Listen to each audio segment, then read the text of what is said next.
Okay. And we're just waiting on notification, Brother James. And this is an honor, sir. Okay. Okay, boom. And we are live. I want to thank everyone for tuning in to a very special edition of Off the Record on the People's Podcast this afternoon. We have an incredible guest with us today, one who's going to give us some amazing information as well as inspiration, and that is none other than Brother James Muhammad. Assalamu alaikum, sir. Alaikum salam, Brother Joshua and all. Yes, sir. This means a lot to myself, my family, and the viewing audience of the People's Podcast, sir. The first question that we would like to know is, when did you first hear the teachings of the Most Hon Elijah Muhammad?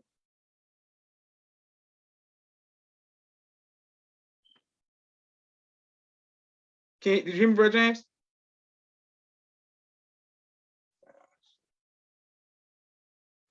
Brother James, did you hear me? I didn't hear you what your first question was. Yes, sir. When did you first hear the teachings of the Most Honorable Elijah Muhammad?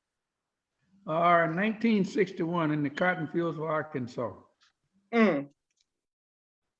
Mm. Yes, sir. And how did you hear them in the cotton fields of Arkansas? Well, better known as one of my homeboys, as I called him, I grew up with. We grew up in a little farming community there in southeast Arkansas, which borders Mississippi and Louisiana. Yes, sir. And he went to the city of Ohio, which was Mansfield, Ohio, and he joined the nation and he came back teaching the truth. Mm. And so me being a strong Christian background and had gone through all of the segregation and integration, and I'm one of the last generation of segregated school, and all of the things that I had gone through, the mistreatment of blacks. So when he started telling me some of the truth, it sort of made sense to me, and that's who I got it from. And after he told me the truth, I said, well, I got to go see what this is all about. So I used the term, I was just a country boy chopping cotton. I just dropped my hoe and went to the city, and they've been blessed ever since then. Beautiful. All praises due to Allah. Well, how did your family and friends feel about you accepting the teachings of the Most Honorable Elijah Muhammad?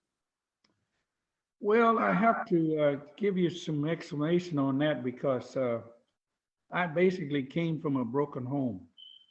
My mother and father was never together, and so make a long story short, I was raised by my twin mothers. My mother and aunt were twins, but my aunt was the one that raised me.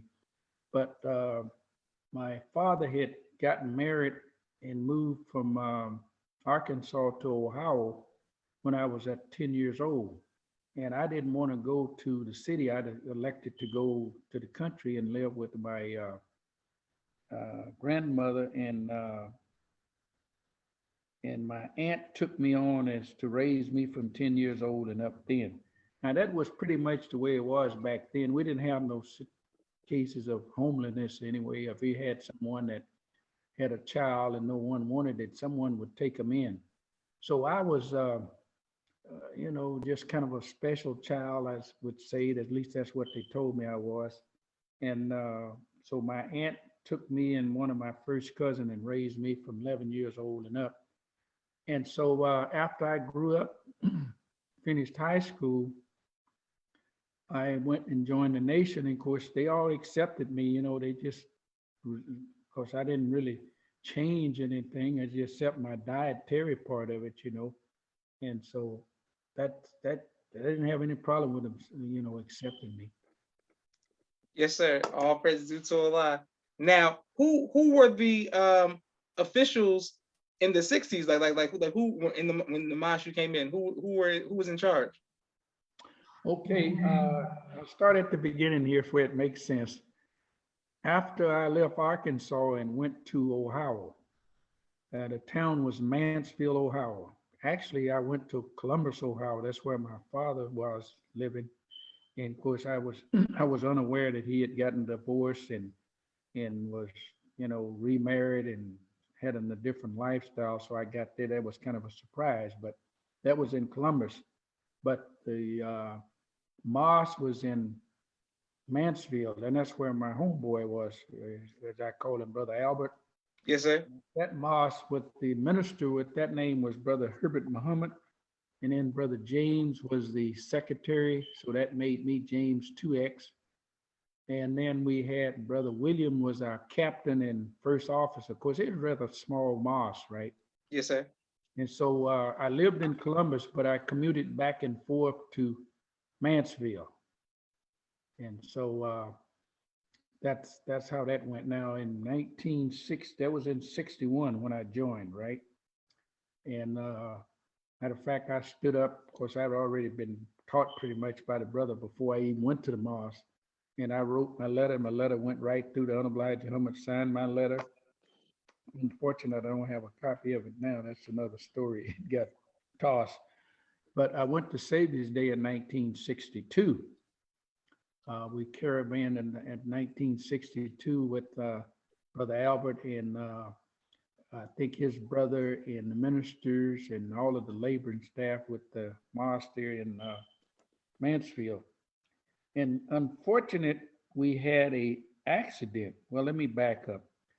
Just before the morning we were going to Savior's Day, they had a big snowstorm that night, and there's about a foot of snow fell. So we left out early that morning after prayer, and before the roads were cleared, and we met a snowplow, and we were caravanning about 5 or 6 cars, and this snowplow hit the first car, and we had a kind of a chain reaction, bang, bang, bang, but we were blessed to make it on to Chicago for Savior's Day. So we get to Chicago, and that Saturday, I think it was, and then that Sunday morning, it started raining. You know, you have the typical Chicago weather there. Yes, sir. I've seen it, you know. It's so it was raining, and I was kind of concerned about all the rain. And the brother told me, Brother Albert, he said, brother, he said, don't you worry. So when the messenger come out, that all stopped. Mm. So it did. And sure enough, it stopped. And I said, well, man, I've made the right choice here. So that's how I made it to Savior's Day in 1962. That was my first Savior's Day. All praises due to Allah. Sister Malika sends a greeting, says, Assalamu alaikum, family, beloved family, she loves us. Walaikum salam, man, we love you more. My sister Naima sends the greetings. And the brother from Phoenix says, you're a super OG. Praise be to Allah. Yes, sir. Okay. Yeah. Yes, sir. Now, Brother James, when the Most Honorable Elijah Muhammad came out, what was it like for you seeing him in person? Well, you know, I gotta say it was a new experience for me because I had just come in the nation, right? And I don't remember a lot about it. I'm trying to remember because this has been so many years ago, but I think it was at the amphitheater is where he spoke. Mm. It was a large audience and all. And of course, that was the only time that I had seen the Hon Elijah Muhammad at that particular time. Now, just to make sense out of this and not get into too much detail, I returned back from Savior's Day, and I was working at this car wash. I was really having a struggle there in Columbus because, as I said earlier, my father and had a broken family, and it was cold there, and I was working out at this car wash. That's the only place I found a job. And so when I got back, they stole my wallet out at the car wash. Mm. Now, you remember seeing the movie The Car Wash, right? Yes, sir. Okay, well, I tell you what, that is real. That's just exactly the way it worked out there at the car wash. You had a bunch of blacks working there from West Virginia, you know, there's typical Negroes, you know. Yes, sir. Not being disrespectful, but here I am surrounded with these people, you know, and I've just got the teachings and all. And so I'm striving to be a good Muslim and everything. And I'm following the dietary law. And then I'm trying to teach them whatever little bit I said. And then, of course, the car, it was called Minuteman Car Wash. We wash about 400 or 500 cars a day. That's the job that I had. So I worked there for, as I said, that's the only job I could find. However, I did tutor under my father. He was a master mechanic for a Chrysler dealer there in Columbus. So I hung out with him there for about 3 months. No, for about a month, and then they said, "Hey, you can't hang out here. You can't go here." So what I did when I was staying with my father, um, he used to do sideline work on cars. So I would go out with him, and so I learned trade of how to do tune-ups and brakes and that type of thing. And so that kind of put me interested in cars because naturally I was, when I finished high school, I was more geared towards carpenter work and that type of thing because I had learned that in that trade in high school. We had what they called Farmers of America. Now keep mm. in mind, under segregation, they called the whites future farmers of America, and the blacks they called them farmers of America.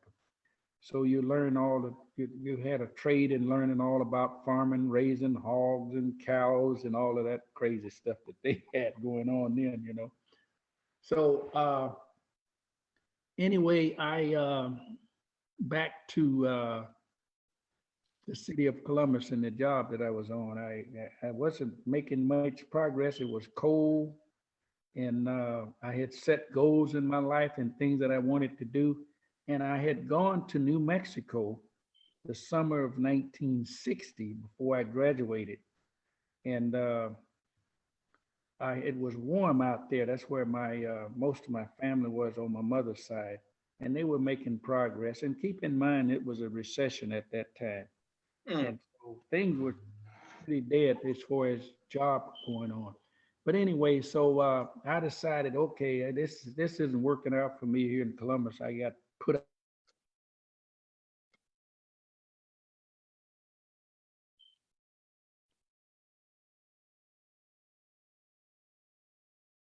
Okay, Brother James.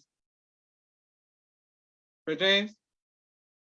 to me. So I got put to the street. So the only ones that I went to rescue was the Muslims. And my brother from that brought me in the nation, he roomed with. We got together and we had a room with this one brother and his wife were married.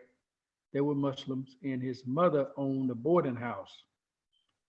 And so we roomed there for a while, and then Brother Albert came over and from Mansfield and started a business with an old truck, and they go around and pick up scrap iron and metal and sell it, you know. Mm, So mm. that was one of the first things that I learned about doing for self. This is long before the Hon Elijah Muhammad came out with the book on, you know, message to the black man. So they were teaching you how to, uh, you know, do for self. So I would go and work with him, with them. And when it days when it would rain and, you know, we wasn't washing cars. So anyway, uh, I guess it didn't quite work out too good. And so he moved back to Mansfield. So I said, okay, well, I think I'm going to New Mexico where it's Mm. warmer. So I wrote my aunt, mom to send me some money. And of course, I had moved around a couple of times. And so the dress got mixed up, but I had worked and made up just enough money to get a bus fare to get out of there. So I left there and I got to New Mexico. I think I had $5 in my pocket. And I share this story with my grandchildren that I left home with about $85 in my pocket once I heard the truth, and I haven't been broke since. But when I got to New Mexico, the job, they had a job for me. They only kept it open for a couple of weeks, and when I got there, it was gone. So I had learned this trade working at the car wash on how to detail cars. So my uncle, my great uncle, which moved there in the New Mexico in the late 30s, and my mom and uncles and you know all of the relatives on her side moved out there, and they were all making a little progress. So anyway, my uncle had retired from. Well, let me back up. He didn't retire. He had worked for Ford Motor Company. The man that owned Ford Motor Company, he sold it, and then he uh, opened up a hotel business. So my uncle was had started a new job, but he knew a lot of people there because, like I say, they moved there in the 30s. And so I got with him, and I went around to some of the business places. One of the person that he worked for wanted to open up a gas station, and so I went there to say, "Hey, I get a job washing cars." He said, "Well, I don't." He said, "I just opened a business. I don't have enough business to hire anybody. I said, well, I tell you what, I said, why don't you just let me have that stall and then I'll go out and get my own business. So that's what I did for about 3 months. Mm, I went out after the trade that I learned in detailing cars. So I went out and knocked on businesses, doors in different places of people that he knew. And I got my own business and I built up enough business that this man hired 3 people there until I finally got a job working at this hotel. And that's how I got started in New Mexico, is working at this hotel in a maintenance job. And then I got on to doing bell hopping and whatnot. And then my mom worked for a lady was in the real estate. And so she needed some services done like a lawn cut and fix the house up for sale. So I decided to put together, I got me a lawnmower and I put together me a lawn service.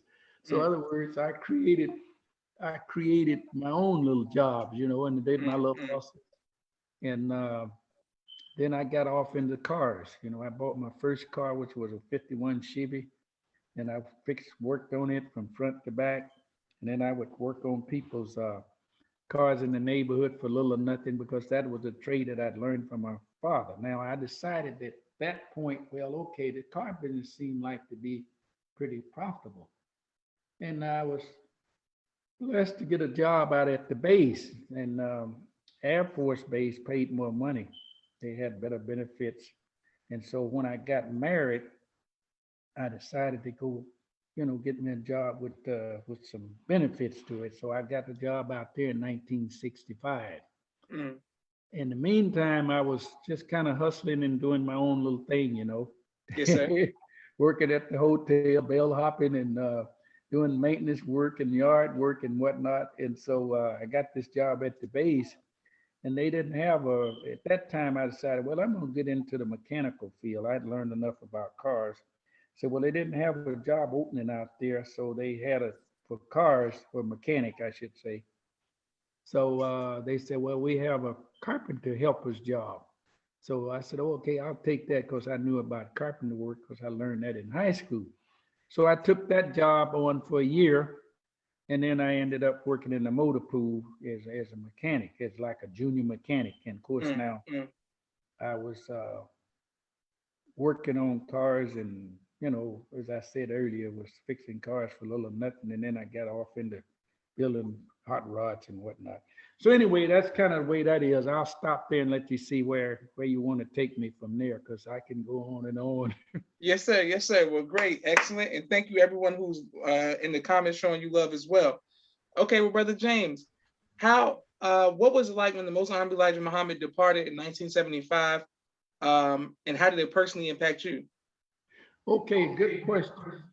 I was living in New Mexico at the time, and my wife was reading the paper, and she said the Hon Elijah Muhammad had passed. And I said, it kind of shocked me. Now, keep in mind, I got to be honest with you. I just got enough Islam to survive, suppress. When I went to New Mexico, there was no mosque out there, nothing. I had, struggled with just what I'd learned. And I had a dietary law and I followed it to the T. And when I got married, I had my family raised to the T. But as far as when I heard about the, loss of Hon Elijah Muhammad, it's, it's like anything else. It just kind of shocked me, because like I say, I didn't have a lot of Islam. And then my homeboy, Brother Albert, had moved to California. Now, so this will make sense out of it. When I moved to New Mexico, I used to send my money back and forth to the mosque there in Mansfield, Mm, and give my charity and everything. So I was in good standings there. And then I got my Message to the Black Man in 1965, which I have behind me here. This is the second edition. I do have the first edition. Paid $2 for it at that time. Then I have my How to Eat to Live book. This is the original book. Okay. And so I got these in the background because these were the key things. And of course, when I was living in New Mexico, I didn't go to no churches or anything like that. I just, treated everybody the same. Now, I got to say this, I didn't mention this earlier. I came from a strong Christian background, number one. And as I said earlier, when I heard the teachings, and I couldn't understand as to why we could not go to church with white people, we couldn't be buried, we couldn't all of these things. And so those were some concerns to me. And I'm thinking, uh, that's what really got me to accept the teaching. Now, after being in New Mexico, I ended up getting this job offer for GM. And I won't go into all the details of this. Well, let me back up. When I got the job out at the Air Force Base, this Holloman Air Force Base did most of the testing for outer space. That's what they were known for. For those that don't know it or not, the first atomic bomb was tested out in Alamogordo, New Mexico, out at Holloman Air Force Base. I worked out there. High security clearance. I worked out there. I worked there from 1965 to 73. But they actually developed the atomic bomb in a little town called Los Alamos, New Mexico. So Alamogordo was known as the Rocket City, and that's where most of the jobs, good paying jobs were. And so when I got a job out there, then I grew to be a master mechanic. And so General Motors, let me say this, Holloman Air Force Base had the world's largest missile test track. And that's what they test those missiles. They'd fire those missiles off, and then they would test them, and this company the division that I worked for, they had high-speed cameras where they took pictures of this outer space testing and all. And so I advanced into being a mechanic, and then I was a truck driver and heavy-duty truck driver and heavy-duty equipment operator and all of that. We had forklifts in it, and then I got a picture of me driving a 18-wheeler going to Green River, Utah on a mission, which we fired missiles off. They'd fire these missiles off from Utah, Colorado, and Kansas, and all over the various places, and they would fire them down to Holloman Air Force Base, So that was what was really going on. And then along come, I have to share this with you because they come along with this so-called affirmative action program, minority program. And everybody pretty much know about that. That was one of the J. Edgar Hoover things that started in the early 70s. And so I was one of those that got picked for that job. And General Motors came along and they said that, hey, they for those that don't know this or not, I share this with you, this bit of information. I'll put it out there like this, and I find it to be pretty accurate because all the research and development, testing that and research that I've done, I find this to be true. And I have friends and relatives and people to back it up. And anyone that has a job in the 70s were part of this affirmative minority action program, which J. Edgar Hoover was was in charge of. And he pretended like they were doing us a favor, so they was giving blacks high position and good paying jobs that most blacks didn't get to. So, and I learned this about 10 years later after I've been working for General Motors. I was one of the guys, I have to share this with. I was in the drag racing, believe it or not. Racing cars, building race cars, that was one of the ways that I made my little money and hustle on the side there. And so I got a call one day from one of the guys at the General Motors, and it's in El Paso. That's where the office was. It's Chevrolet division of General Motors. And they wanted to know if I wanted to go to work for GM. And I said, well, depending on what the pay is and the benefits and everything, I said, I'm pretty much satisfied. I'd been out to Holloman Air Force Base. I had a good secure job there, and I had my little hustles on the side. I used to work 3 jobs, brother. I wouldn't even let my wife work until the children got up low enough to take care of themselves. So anyway, I was blessed from the teachings, all praises due to the law, I applied it to the T. and it worked. I just say it like that. I don't want it to seem like that I just did all this on my own. I said all praise is due to Allah. Yes, sir. I feel like that I was born for this position. Yes, sir. Yes, sir. And so the thing too to support that, I didn't say this earlier. When I was in the church, I was a secretary for 3 years, junior secretary, and I was also a representative for fundraising for what they had a black college back in those days. We black people had to get together, the churches rather, would fund money for them to go to college on. That's a whole nother story. I won't get into all of that.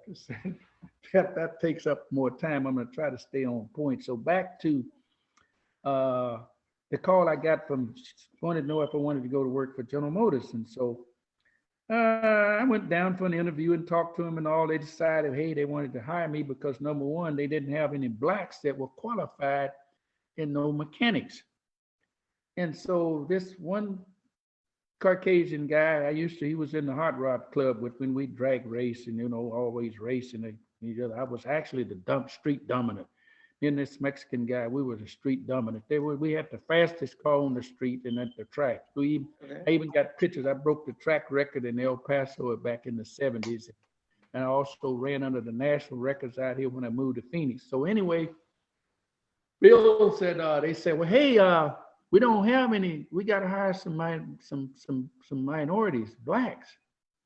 And they said, well, we don't know anybody. And so Bill said, well, I know an old boy that's qualified. So he gives me a call and wanted to know if I wanted to go to work for him. So naturally, I talked to him and they gave me an option. So, well, this is what we'll pay you, but you're going to have to move you to Arizona, because that's where they was moving the office. So I said, well, let me go talk to my wife. I said, because it's talking about a move.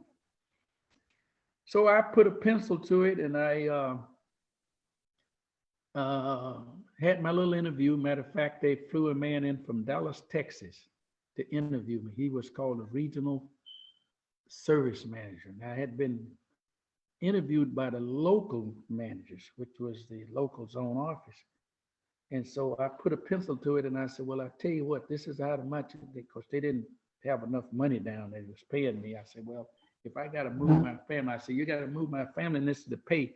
I said, if you can meet these, I said, you got an employee, but otherwise I'm going to stay out at the base. No problem. They moved my family, didn't cost me nothing for that, paid me what I asked for and brought me to Arizona. And so the person that interviewed me, he was a mechanical engineer, electrical engineer. Mm. And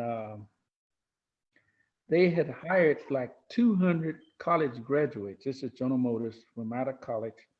And out of that 200, only 25 of them stayed with the company. So what they decided to do was that they were going to try me in a different way of training. So they put me in the dealership and I worked in the dealership for like 10 months to learn the business operation, because I already knew the nuts and bolts side of it, right? So I worked there for 10 months and then I went to Detroit and I stayed in Detroit for a month. Went through all of the loops and hoops there, and I got my little certificate there, graduated certificate, and they made me an area service manager. Now that's what I was training to be anyway. Mm-hmm. So I worked in Phoenix area till 1986, and then they decided to close the office there and move to California. Now here, 61, 73. No, 61 was my year, 86 and 87 were what I call the golden years, the blessed years. And the reason I say it like that is because the Honorable Minister Louis Farrakhan was, at that time, they didn't call him honorable, but anyway, he started the study set in Phoenix in 1986. And they said they didn't want Farrakhan in the valley. So all of the commotion was going on about they didn't want Farrakhan in the valley. And I said, well, let me go down there and see what this is all about. So I go down there, Brother Jabril's there, Mother Tynetta's there, the ministers talking, and everything. And I'm sitting there waiting on him to say the white man's the devil, because that's what brought me in the nation. I forgot to tell you that in the first place when I first heard the truth. When they said the white man was the devil, I had to go see what that was about. But anyway, so I wait for the minister to talk about the white man's the devil, and he talked about the Native Americans, and I said, wow, boy, the Muslims are back. So, okay, then the next thing happened was they decided to close this office in Phoenix, General Motors, Chevrolet division, and move everybody to California. So, okay, that means I had to move my family to California. Well, at that time, I had two boys, and they were in college. So it was just me and the wife moved to California. And so that was in 1987. They announced it in 86, but I moved in 87. So in 1987 is when I hooked back up with the nation. And I came back, and Brother Amin was the regional secretary, and I have to share this with you.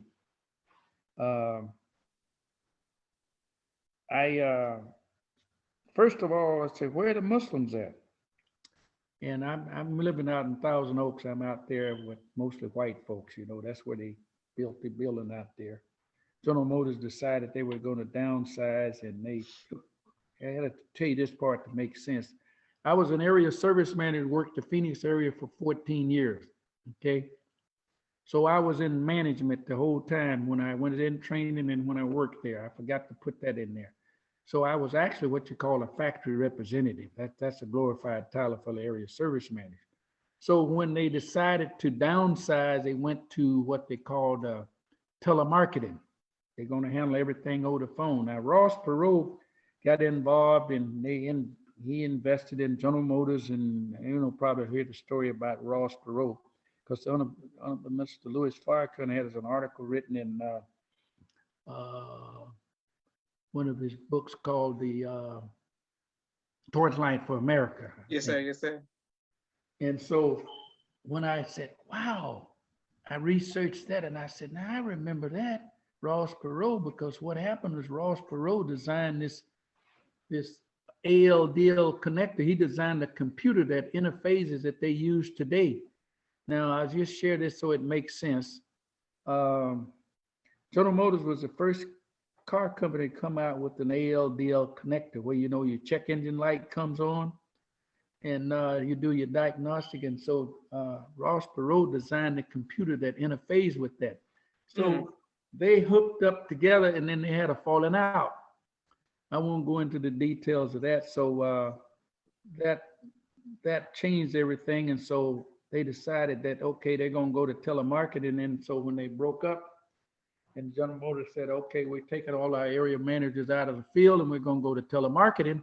So what that time was what happened in 1987.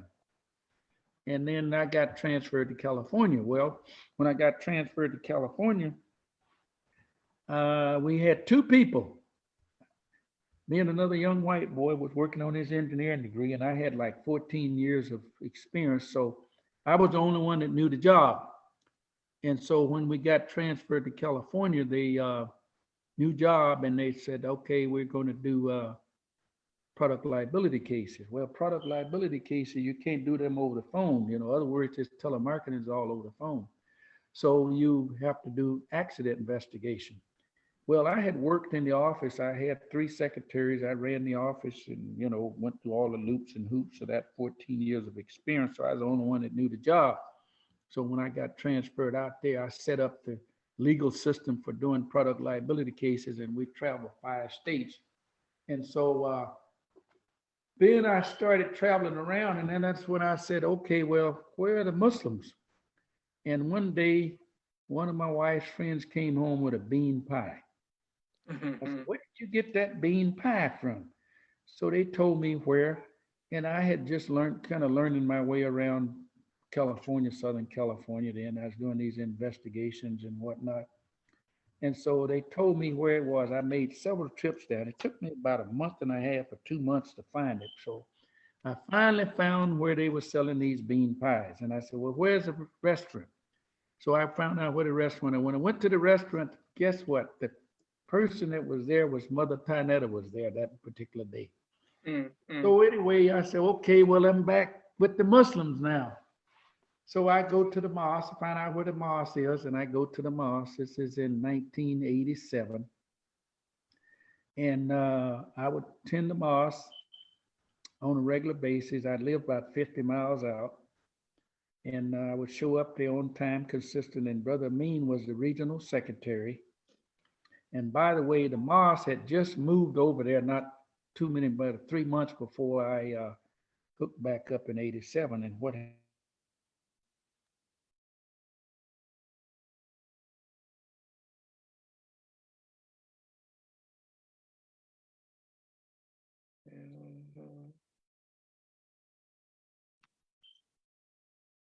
Brother James. uh, you know, and it contributed towards the refurbishing Mosque Maryam. Now, let me back up to make sense out of this. Brother Amin, I was put on the secretary staff because I was consistent and I showed up on time and this and that, And so he said, well, brother said, why don't you take the attendance for me until they get to sometimes the brothers will be late showing up and whatnot. And he said, well, I'm just going to put you on post, on the secretarial post. So I was on the post for about a couple of months. And then finally one day I came down, after we was all finished. It was about, now keep in mind, we're the regional and the local, we're all in the same building. Yes, sir. And so Brother Amin was the regional secretary. I think he was an engineer. And so he was all frustrated. I said, well, what's the matter, brother? He said his desk was all kind of disorganized, and everything. And he said, he's worried he got to get this report to the national secretary by Tuesday, I think he said. And I said, oh, brother, I said, you just look like you just need some organization. I said, show me what you do. Now, let me back up. Now, when I got transferred to California by General Motors, I set up all the legal system and filing system there, right? So I had the mindset that whatever I did for the company, I do it for the nation. And that's the kind of a mindset that I had. That was always my mindset, And so I was blessed to have these pretty good jobs and whatnot and these skills. So I told him, I said, well, show me what you do. Now, keep in mind, we're in transition. I got to paint that out there. The mosque is in transition, trying to reestablish things, So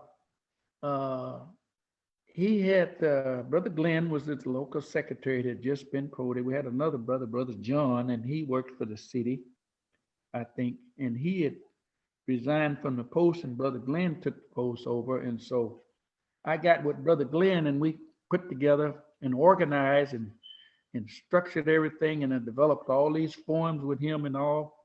And so I was blessed to do this, and we fed off of each other. Brother Glenn was, his trade was an architecture, right?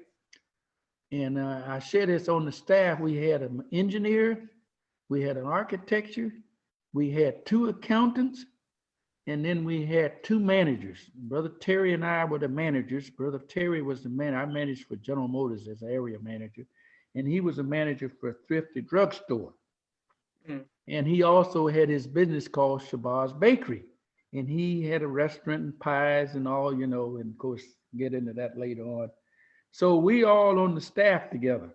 And we had 3 Michaels turned out to be on the staff, Michael 5, Michael 11, and then the brother that just departed, Michael 15.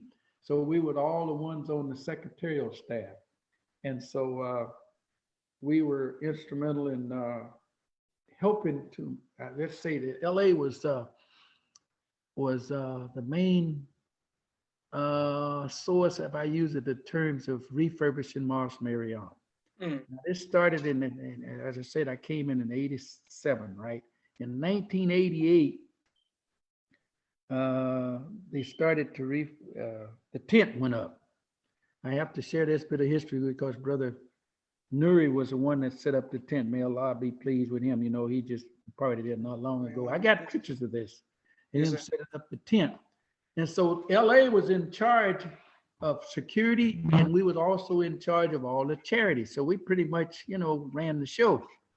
And the refurbishing Mosque Maryam, they had all the brothers that had all these talents and everything, and they went to Chicago and phase 1, 2, and 3, and I got records of all of these brothers that participated in that, and all of the ones that participated, the minister gave them holy names, right? Yes, sir. I got to come back to the tent.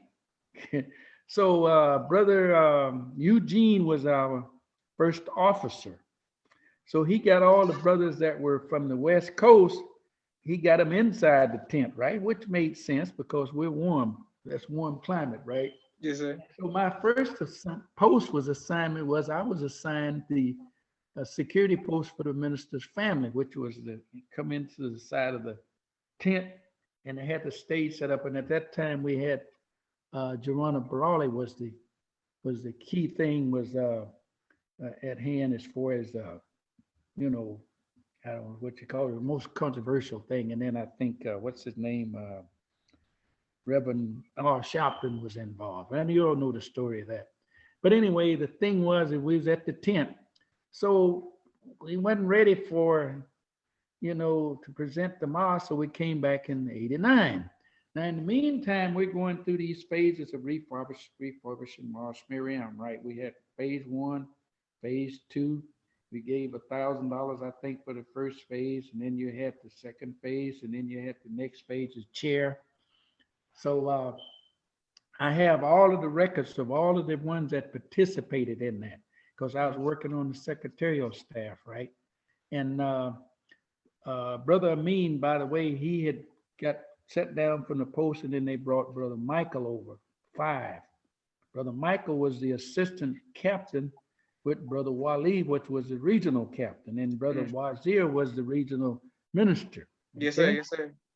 So these names that I'm putting out there to you, I'm kind of jumping around. I'm trying to stay on track to it, make sense, and not waste a lot of the time. But my main point is that Los Angeles was one of the ones that were key in terms of helping refurbish Mosque Maryam. All praise is due to Allah. And I'm not trying to discount anybody else, but I share this with you, brothers, for factual information. The minister sent a lot of the believers out there. I was there when Brother Leonard Farrakhan came out. Sister Ava and her husband, and they got married. I picked them up from the airport, drove them around. Brother Khalid, Brother Abdullah, which may Allah be pleased with him, that wrote 1155. Yes, sir. Yes, sir. All of these believers, brother, I share with you that I have a story with, because I was on the secretarial staff, and they all come through, checking as far as the attendance and all. And anyway, so I got to share this with you. So in 1989, we had to come back, to qualify for, the story as far as presenting Mosque Maryam. Now, when I came back in '89, I worked in the kitchen. And then, of course, we had these brothers that were sent up there to help refurbish the mosque. And they were talented brothers. And I think Brother John Forex at that time is now Brother Baisir. And Brother Troy, which is Brother trying to think of his holy name now. He's a homeboy. He's from Arkansas too. And we're the same age. And he was one of the ones that would bake the bean pies. And he's kind of contributed. Have you ever heard about the bean pie war in LA? No, sir. Let us know. Let us know, Brother James. I won't bring that up, but that's a kind of a humorous thing, but it was real. But anyway, so Brother Troy went to Chicago, and I worked in the kitchen. And then this in the 1989, right? We all getting ready for, for Savior's Day. And so he was put in the kitchen doing the baking pies. Now he had a brother that was from the mother country, was the top chef. And, we had some of the other brothers from the West Coast, and all the ones that were in there was helping, with the cooking and all. So when Brother Troy was his name, Brother Troy was in there. I'm trying to think of his name. Can't think of his holy name, but anyway. Yes, Troy, sir, Brother James. Yes, sir. Yes, sir. Sister Aisha, the minister of Phoenix, she's a student minister in Phoenix, says his holy name is Brother Kareem. Brother Kareem, thank you, thank you. I just couldn't pull it up, having one of them senior moments. Yes, sir, no problem. Well, he and I were the same, born the same date, month, but 1 year apart. He's 1 year older than I am, right? Mm. So anyway, he was, he turned out to be the minister in Compton. But anyway, back to Chicago. So he goes in and he's in charge of bean pies. And I told him, I said, brother, I said, Troy, I called him Troy then, And I said, brother, I said, don't you come up here and start this bean pie war thing, So he just kind of smiled at me, that's part of that bean pie. Now I have to share this with you while I'm on the bean pie war thing. When Sister Ava came out and her husband, they hadn't been married very long. They came out there, and I never forget it was we met in the had a breakfast meeting in El Segundo at the Embassy Suites. And in the car, when I was driving them, they wanted a bean pie. I said, well, right now, I said, when y'all came here, I said, we're into a bean pie war. I said, but I tell you, I sell bean pies. I said, I buy pies from everybody. I said, well, I tell you what, I'm going to gift you of all the pies that are sold. I said, it's on me. You don't owe me nothing. So I gave them a pie of each one, and that's how I dealt with the bean pie thing. But anyway, I had to put that part in there. So here's the other thing that happened too with the secretarial staff. Now,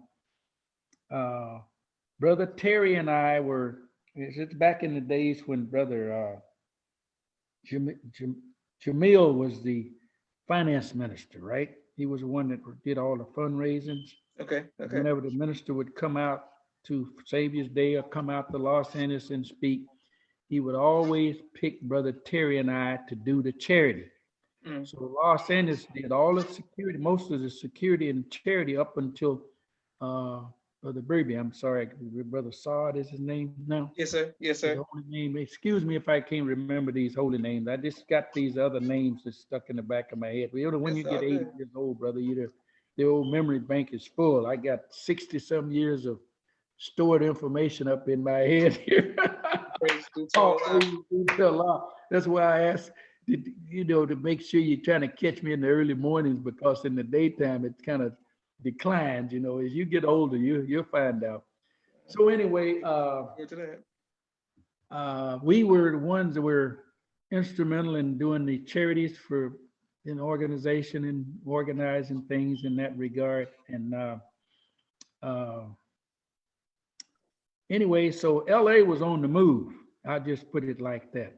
And all praises due to Allah. And so they looked to us. And so after the refurbishing of Mosque Maryam, the minister gave them all holy names. Now, I was there when they sent out the ministers. Minister with Brother Chris went to San Francisco. Brother Keith went to Oakland. And they have holy names now. Brother Keith was he was in charge I'm talking about in Los Angeles, he was in charge of Inglewood Study Group. Mm. Now we had Brother Charles, which is now Brother, at that time he was the minister, study coordinator in Pasadena. And Pasadena was one of the strongest study sets at that time. Mm. And so Brother Wazir sent Brother Jamal to Denver, Colorado. He sent Brother Edward, and think of his holy name, to San Diego, and all of these different places, and positions that were sent. And I got records of this here, in a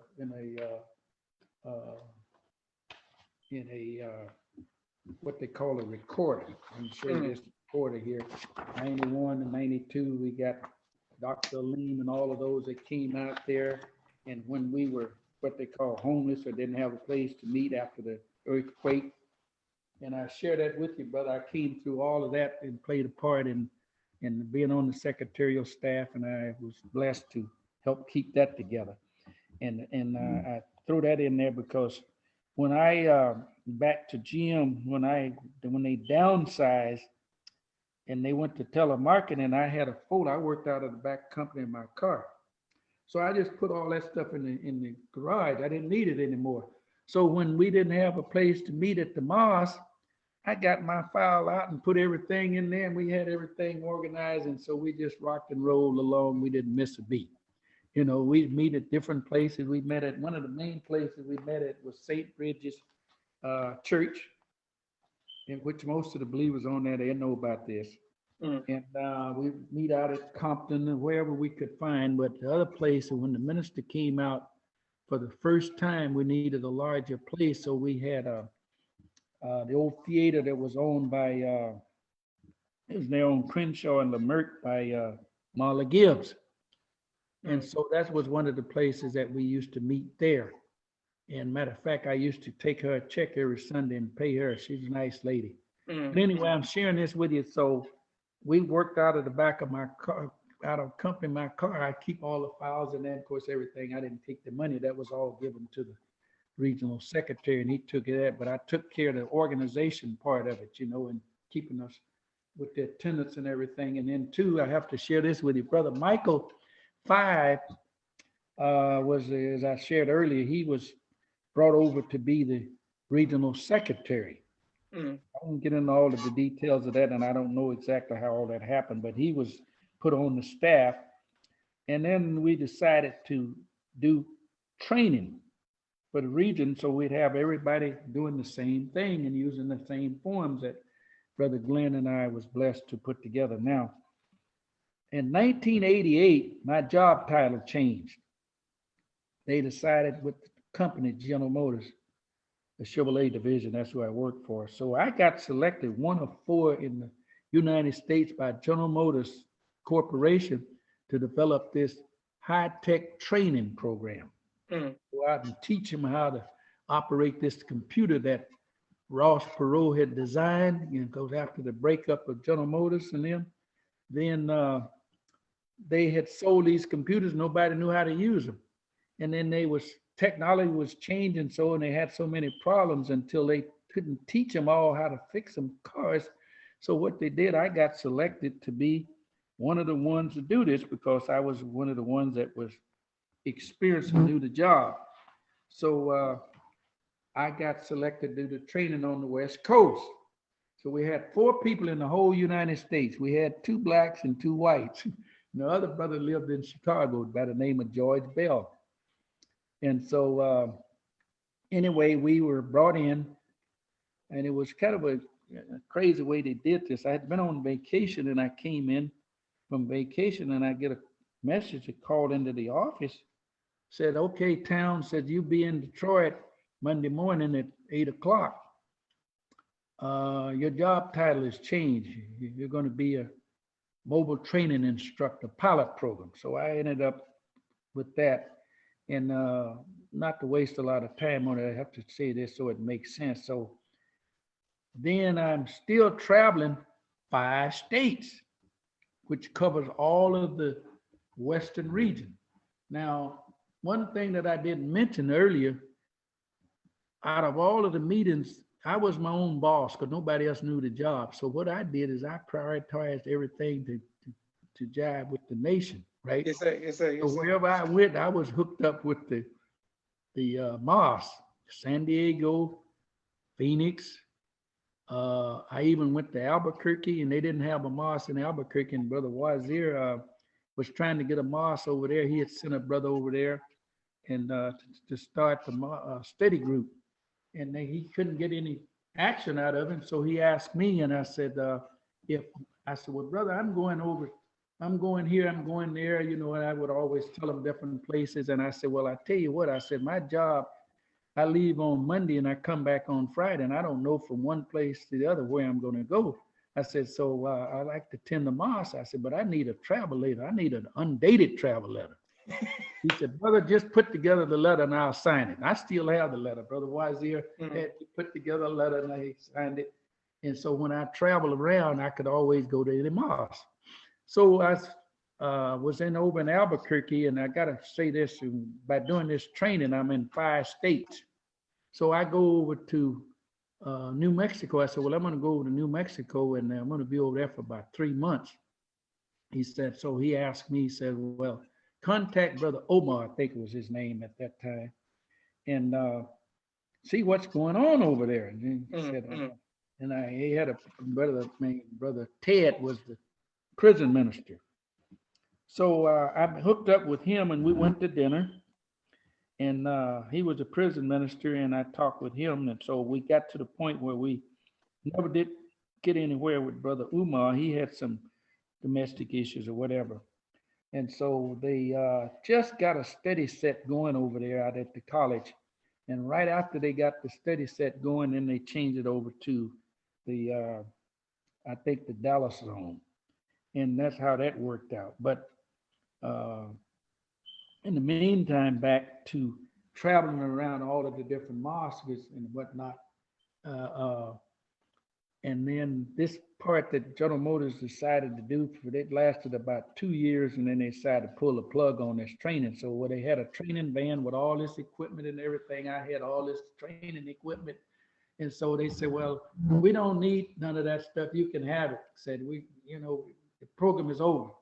So I told Brother Michael was the regional secretary at that time. I said, brother, I got this training equipment. I said, why don't we get together and do this for the mosque? So now keep in mind, everything that I did for the company, my mindset is what I can do for to help the mosque and help the nation grow. And so we decided to have a training session. And the other ones, they know about this. And about every 3 months, we would bring everybody in from the Western region and we would do training. And we would all come in one group meeting, and we'd break out on our respective orders. The captains go over here, and the ministers go over here, and the secretary of staff is over there, and then at the end of our meetings, we'd have one pick and give a report. So that's how we would do. But under the secretarial part of it, I had a overhead projector and everything. And so me and Brother Michael and I, we put on the training sessions, because so in other words, I'm utilizing this equipment.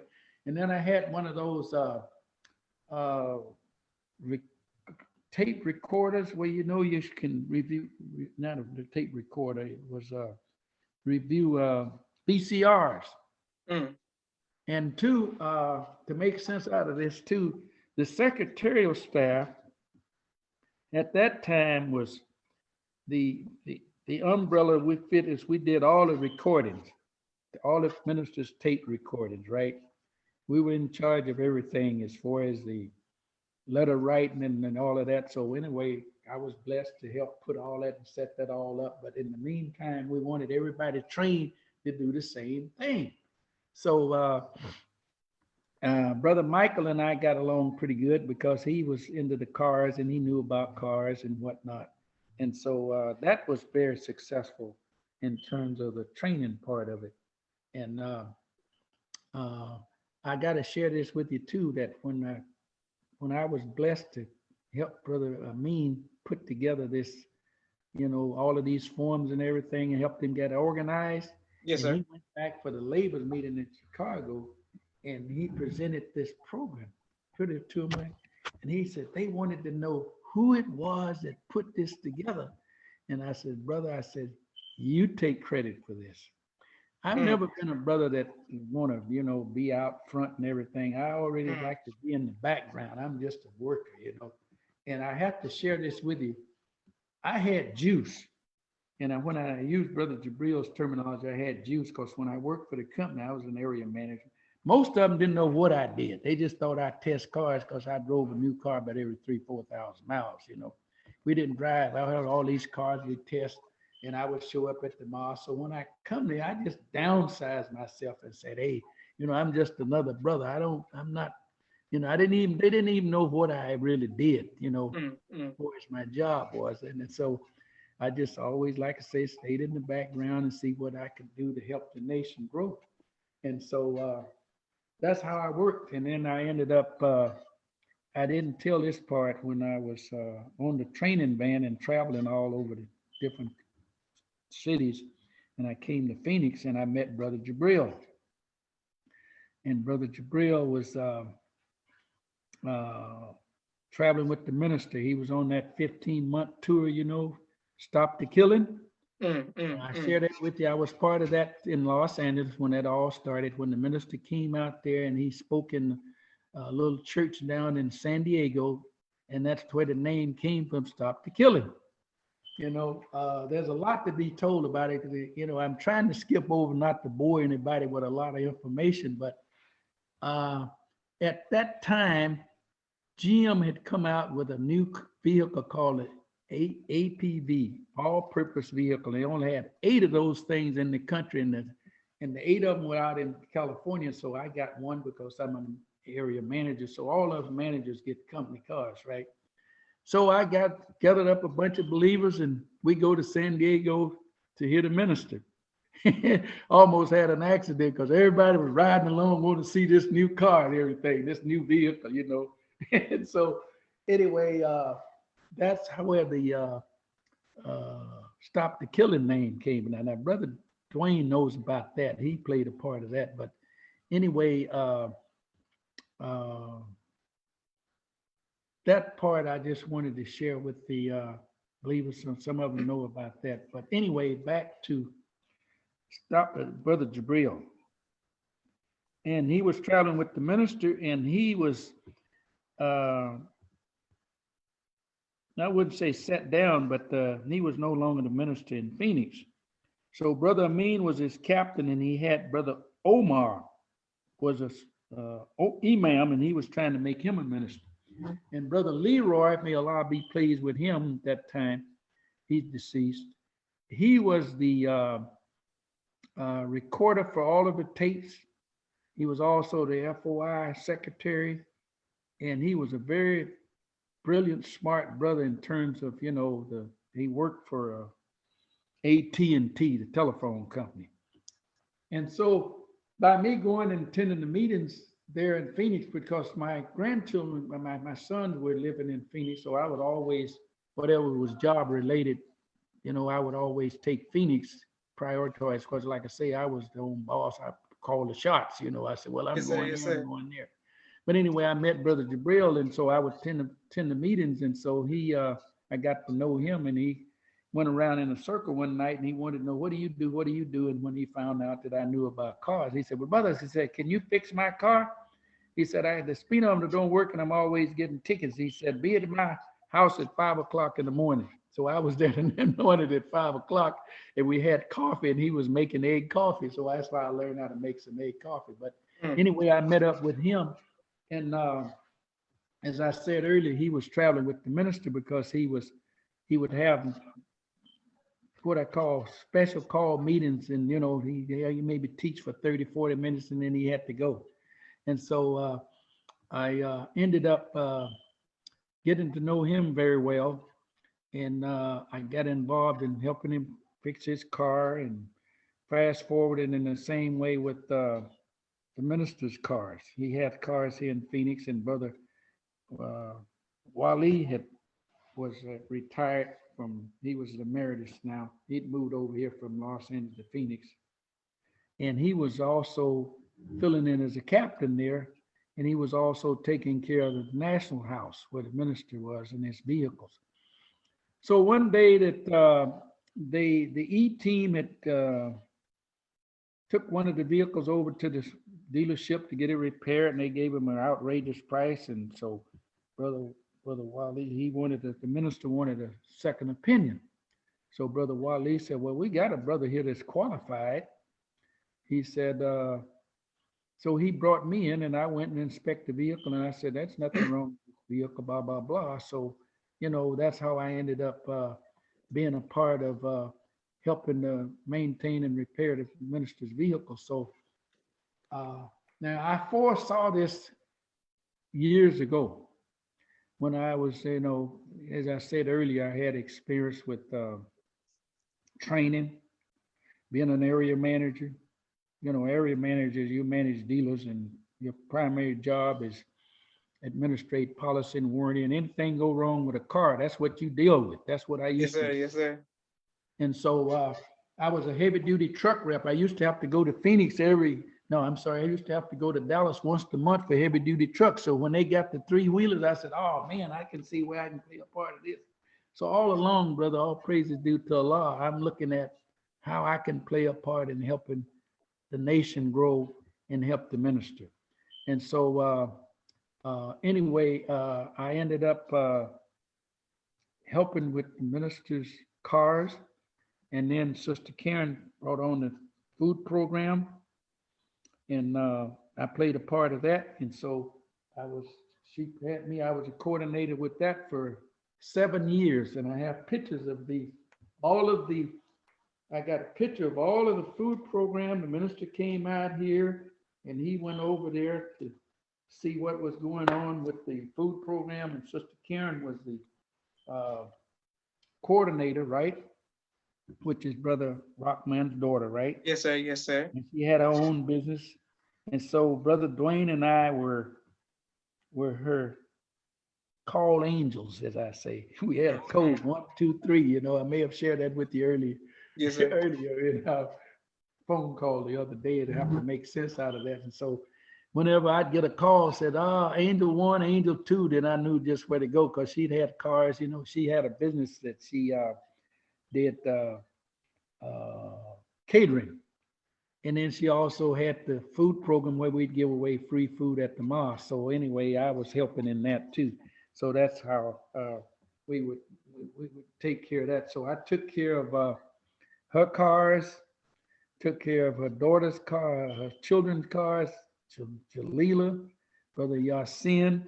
I helped them get their cars and all. So Allah blessed me to play a part in all of that. So I was very happy to see that. And right today, I'm on call. I get calls from believers all the time. I offer my free phone consulting regarding cars. So all praises due to Allah, I'm the car expert. There's hardly anything you can ask me about the cars I haven't dealt with. And I have to share this with you because the job that I had, I was the last person to deal with whenever you had a problem. I don't care what it was. If you went to court, you had me. I didn't get into telling you about all of that. I didn't want to bore y'all with that corporate stuff, but I'll say it like this. I put together a book I'm writing now, and I'm sharing this history with my grandchildren and conversations with some of the believers that I meet with just to kind of keep my brain refreshed, is that my growth and development and blessing in the nation of Islam and in corporate America, because a lot of the information that I learned from being in corporate America, I tied it with the teachings of the Hon Elijah Muhammad, right? And that's what he said. He says, if you're going to work for the enemy, master it and see what you can do for yourself. Yes, sir. Yes, now, sir. One other quick thing that I want to, the thought that just came to mind, and I apologize if I jump around, but I got to give you this part here. This is one of the key things. Now, being on the secretarial staff, as I said earlier, I've been on there. If Allah is willing, if I make it to this fall, I'll be 34 years on the secretarial staff. Just the staff now. Don't want to play no part of being the secretary. I just help, train those that need and help to interact with those that, Now, this happened, this was in 1964. No, I'm sorry. Yes, 1964. Hon Elijah Muhammad was having a laborers meeting. Had all his laboring staff in Philadelphia, and he was dealing with the Muhammad speak, and he was kind of pumping them up, and he decided to had his national secretary go get the actual facts, and while he was gone, he had a little sidebar talk, So he said, brothers, and by the way, the minister Farrakhan was just one of his ministers in that same meeting. All praises due to Allah, not discounting him, but I have to tell it like it is. And so he said, you know what? He said, I could do without a minister. He said, but I couldn't do without a secretary. He said that Master Farad Muhammad said that the secretary would receive a special blessing. So everyone that came on the secretarial staff, whether they be the staff, whether they be the secretary, I would share this information. Now, when I was in Los Angeles, I gave copies to all of the ones that were on the staff. Brother Michael had my original copy and I didn't get it back from him, but I got a copy of it around here somewhere. But I gave him a copy of this tape from from the mouth of the Hon Elijah Muhammad. It's on an old cassette player. Because when the Secretary of Staff, we was in charge of taping everything. We had a A&O tape, Yes, sir. Yes, sir. you know. So anyway, I have to share that information with anyone that comes on the staff because, brother, that's an awesome responsibility, the Secretary of Staff. And I say that it's the toughest post there. Now, not discounting any others, they're all tough. Yes, sir. Yes, All sir. primary labor, brothers, and I can say it from working in corporate America and running and dealing with all of them devils that I used to have to deal with, because I worked in middle management and all of the problems that I had. A lot of people really didn't know what I really did, but I kept dealers in order. These are all millionaires, and when I go in and talk to them and sit down to their desk, they listen, brother, even though Yes, they didn't sir. like it, but they didn't, especially a black man. And so when I come to the mosque, I have to downsize myself. I have to, Yes, sir. Yes, sir.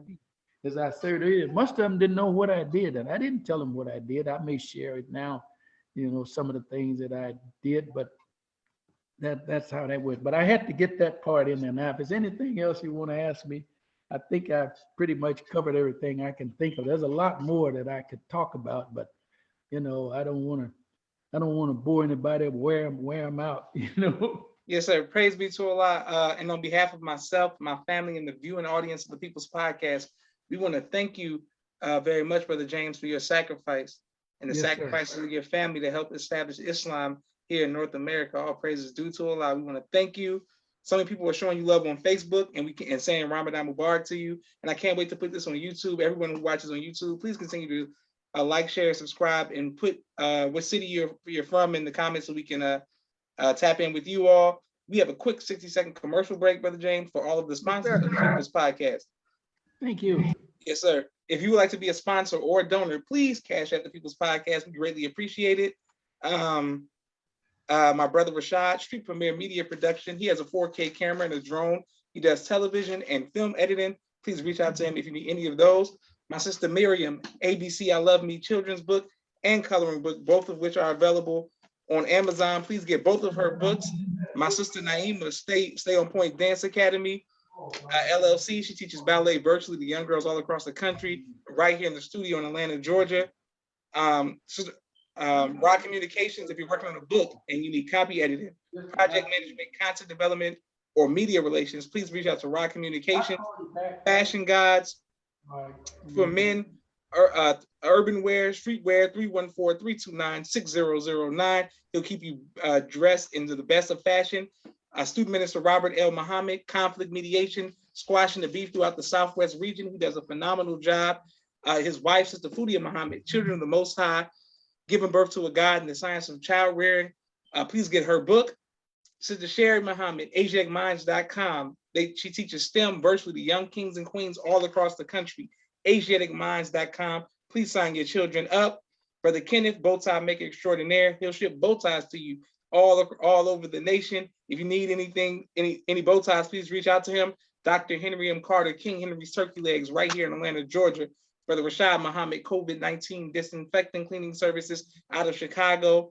My father's book, A Soldier in the Movement of Christ, AbdulSharif.com. And last but not least, my two books, Cleopatra, which is a children's book, and No Father, No Excuse, both of which are available on Amazon. Right back to our brother James, with this amazing history. Thank you very much.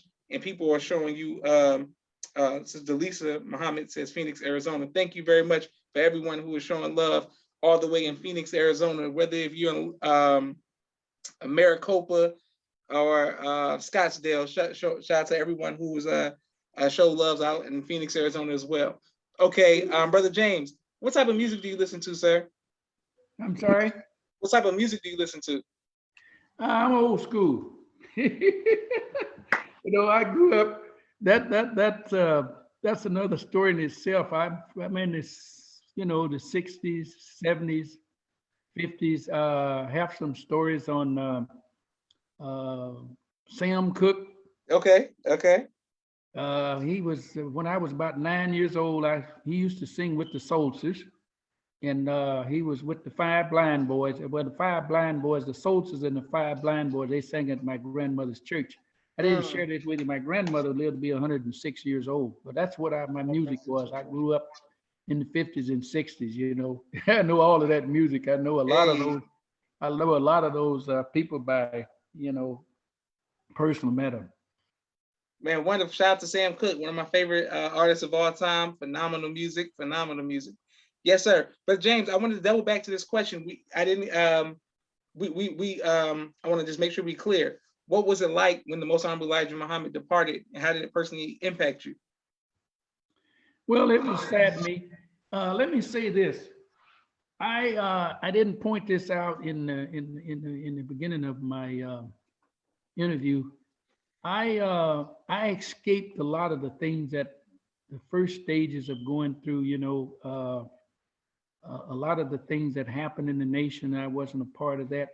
I ended up was preparing myself a lot, preparing me for this side of Calvary, if I want to say that, Yes, because I sir. didn't Yes, sir. contributed to that. However, I did play a part in pushing the program. You know, I did send Muhammad speaks out in the cold and this, that, and the other. But when the Honorable Elijah Muhammad departed, it it bothered me. But like I say, I didn't have enough Islam at that time, and I was so busy out there trying to get myself established. You know, and but I was so happy to hear that when the minister brought, you know, brought back the teachings and all. But I had my message to the black men on how to eat to live. I stuck with those, and that's what kept me. But I was prepared for this side of cavalry. Cavalry All is what praises due to Allah. we Yes, so sir. that's And why I work so hard now, brother. And I say this: all praises due to Allah. Not one time have I ever decided to walk away from this post or get discouraged. All praises due to Allah. I'm born and I'll die on this post. Now, there's other things I'd like to do, and the brother that just departed, Brother Michael, he was one of the brothers that was instrumental in taking the baton. And so there's other things that I'm working on. I won't share that with you now. There's two things that I'm working on that one of the minister asked us to do. I'm trying to find someone to take my place, but I won't quit the post. I'll still be there till they run me off. I haven't been able to find the brothers to stay on there. All the sisters hang, but the longest the brother's been on there is about 6 months, and that's it. Anyways, for that. all praise due to Allah. Yes, sir. Brother James Fry Muhammad says Ramadan Mubarak, St. Louis, Missouri, 28B. Thank you very much, Brother James, Yes, for sir. this beautiful history, and thank you, sir. All praise due to Allah. Saddam Atullah showing love. Everyone who was showing love in the comments, thank you all very much. My sister Miriam says Assalamu alaikum salam, family. Well, Brother James, I want to thank you for taking time out of your busy schedule to come on the People's Podcast. I have one more question for you, sir. What would you like your legacy to be? I'm sorry? What would you like your legacy to be? My legacy to be, I just want to die of a righteous Muslim, you know, and just, you know, keep on soldiering. And, you know, I hope that I've done a good enough job that they can say, well, you know, he was a real soldier, you know. And by the way, I study funerals because the minister asked us to study them. So, yes, sir. And I thank you for having me on. And Ramadan Mubarak, I didn't think I got a chance to say that to anyone, but and also all praises due to Allah. And, you know, thank you for taking time out of your busy schedule, brother. No, sir, brother. Yes, sir. Anytime. But again, I offer my services. If there's anything you want to know about cars, test me. Brother James, you ain't gotta listen. I'm always going through something with my car, so I'll definitely be reaching out to you. Yeah, just reach out to me. They call me all the time. And Sister Betty, I don't know if she's on there, but she's the one of the secretaries over here at the local National House here in Phoenix. Yes, sir. She calls me on any problem that she got with her car. She's gonna check it out with Brother James, you know, and I'm happy to help out with it. And there's a lot of other information I could have shared with you, but I just touched the bases, you know, the high spots. But yes, Allah sir. blessed me with that talent, you know, with the car expert. So I, you know, that's my nuts and bolts is what I am. But that's how they know me as Brother James, secretary or either the card. I said, no, I'm not secretary. I'm just the staff. Mm. Yes, sir. Yes, sir. Praise be to Allah. Well, everybody's showing you love all over the country. So Daisha says, thank you for your many years of sacrifice. And I just want everybody, Brother Bashir that you mentioned, who went to help build the rededication. I've interviewed him. Sister Betty, who works at the National House, I've interviewed her. Everybody can go back and get all of this great history on the People's Podcast. So thank you, Brother James, for being a part of these connecting these dots of all of the great histories of the true and living God. Man, here in North America, that we have all this great history. Thank you for being a part of that and bearing witness to the Most Honorable Mr. Louis Farrakhan. Man, this is a great honor. This is Joshua Leonard Muhammad signing off for the People's Podcast. Assalamu alaikum, sir. Lincoln Islam, sir. Yes, sir. Boom. Great. All right.